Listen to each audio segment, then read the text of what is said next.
गुजरांवाला इंसदादी दहशतगर्दी की खुसूसी अदालत ने वजीराबाद में बानी पीटीआई हमला केस पर वीडियो लिंक पर बानी पीटीआई की शहादत कलम बंद कराने का हुक्म दे दिया।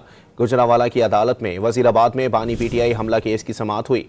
अदालत ने जेल सुप्रिंटेंडेंट अडियाला को कल बरोज़े जुमेरात को ई कोर्ट के जरिए बानी पीटीआई की शहादत कलम बंद करवाने का हुक्म दिया। अदालत ने डॉक्टर यास्मीन राशिद और उमर सरफराज चीमा की शहादत के लिए भी सुप्रिंटेंडेंट जेल कोर्ट लखपत को हुक्म जारी किया है। थाना सदर वजीराबाद के मुकदमे में बानी पीटीआई की शहादत कलम बंद की जाएगी। गुजरांवाला इंसदादी दहशतगर्दी की खुसूसी अदालत ने वजीराबाद में बानी पीटीआई हमला केस पर वीडियो लिंक पर बानी पीटीआई की शहादत कलम बंद कराने का हुक्म दे दिया। गुजरांवाला की अदालत में वजीराबाद में बानी पीटीआई हमला केस की समाअत हुई।